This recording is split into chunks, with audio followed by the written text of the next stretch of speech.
ASMR сонсож байсан бэ? Миний хувьд анх чанагийн ASMR-ыг сонсож байсан. Чанагийн ASMR-аар бараг ASMR-ыг л хаалта гэхдээ хаяа та сонсохоор амар гоё даа. She's Mongolian ASMR тэрийг бас сонсоход амар гоё даа.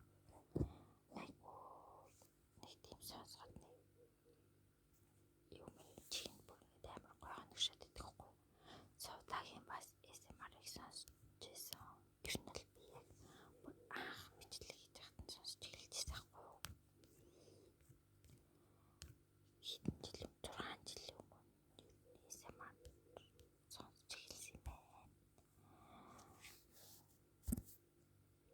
Тэгээ бас Тинтиний ASMR-ыг бас сонсож байсан. Тэрний бас ASMR амар гоё даг сонсоход.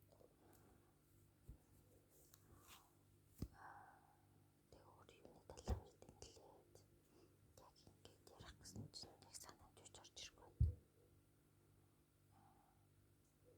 Гоё скин кэрийн талаар ASMR хийж бас болох юм. Ер нь бол хүмүүс дийлэнхтэй оройдоо ASMR сонсдог шүү дээ. Тэгэхээр гоё өөртөө байгаа мэдлэгээ бас бусдад өөртөө байгаа жоохон мэдлэгээ ер нь бусдад гоё хуваалцаж ASMR хийвэл сонирхолтой юм уу?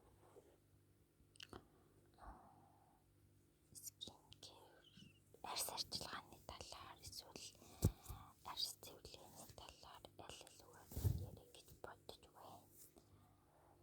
Цэвэрлэгээс эхэлж арьс цэвэрлэгийн хувьд гэх юм бол үндсэн 3 шатлал байдаг.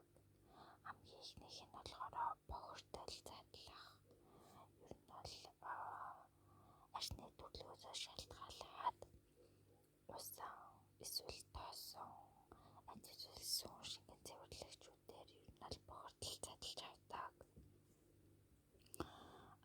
Тэрний дараа болохоор хөөс хэлбэрийн цэвэрлэгч энэ ер нь бол задлсан бохирдлыг цэвэрлж авч усаар дамжуулж ер нь бол цэвэрлж авдаг. Хоёр дахь шатлал байгаа. Хоёр дахь шатлал нь болохоор тайдан цэвэрлэгээ. Ийм 3 шатлал хийгдээд арьс ер нь бол бүрэн цэвэрлэгддэг.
хайртай хүмүүс ванилигийн пальмын цэвэрлэгчүүд бол айгүй зүгээр санагдаад идэв.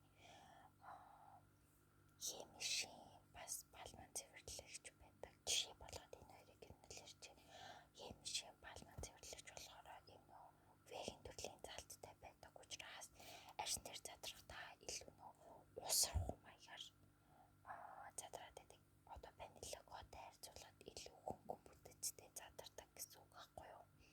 Тэгэхээр миний хувьд болохоор ийм тослог, холмог талтай хайртай хүмүүс, эсвэл энгийн төрлийн хайртай хүмүүс, илүү хөнгөн хэлбэрийн бодолт хийдэг төрлийн хүмүүс ч юм уу. Тийм төрлийн хүмүүст бол пальмын цэвэрлэгч сонирхож байгаа бол ер нь бол хэмишин пальмын цэвэрлэгч илүү зүгээр байдаг шүү. Тэгээд ер нь бол гой сайхны газрууд, бусад газрууд гэх юм да. Тэр нь бол гой сайхны газрууд ийм сүүн шингэн, за тэгээд ийм тосон хэлбэрийн цэвэрлэгчүүдийг арчиж авч болно гэдэг байхгүй юу? Тэгээд тэр бол надад ер нь бол яг ингээл логик талтай бодохоор ер нь бол арьсны төсөв рүү ингээ бохирдолж их юм шиг санагдаад идэг. Миний бодлоор болж өгвөл ийм сүүн шингэн хэлбэрийн болоо тосон хэлбэрийн цэвэрлэгчүүдийг арчиж авах оронд угааж авбал илүү тохиромжтой санагдаад идэг байхгүй юу? За хөөсөн цэвэрлэгчийн талаар ярих уу? Хөөсөн цэвэрлэгч нь ер нь бол дотоодоо айгүй олон төрөл байдаг. Ер нь бол ширгэхдээ гуйжуулж өгдөг буюу үгцэн арьсыг цэвэрлж гуйжуулдаг хөөсөн цэвэрлэгчүүд байна. Ийм төрлийн цэвэрлэгчүүдийг ер нь бол өдөр тутамдаа байнга хэрэглэхэд бол тохиромжтой биш. 7 хоногт нэг удаагаар ч юм уу ихтэй 2 удаагаар хэрэглэж өгвөл айгүй тохиромжтой байдаг. Харин өдөр тутамдаа хэрэглэхээр сонирхож байгаа бол PR цаалттай буюу ийм зөөлөн цэвэрлэгчүүдийг илүү гел хэлбэрийн гэж ер нь бол ярьдаг. За гэлэн цэвэрлэгчүүдийг ер нь бол өдөр тутамдаа хэрэглэхээр сонгож авбал айгүй зүгээр байдаг. Ер нь бол баг өсөрдөг, бас цэвэрлэж айгүй сайн өгдөг. Ийм байна. Гэхдээ бас нөгөө сайн хөөсрүүлээд ингээ угаахаас сурсан хүмүүс байдаг штэ. Нөгөө хөөсрөхөр нь айгүй таашаал авч угаадаг тийм төрлийн хүмүүсээс айгүй байдаг. Гэхдээ ер нь бол их хөөсрөх тусмаа их гур ашиглах магадaltaй учраас ер нь бол баг хөөсөрдөг хэрнээ сайн цэвэрлэг хийдэг цэвэрлэгчүүдийг сонгол илүү зүгээр байдаг шүү. Энэ жоохон зөвлөгөө маягийн ASMR болчихлоо.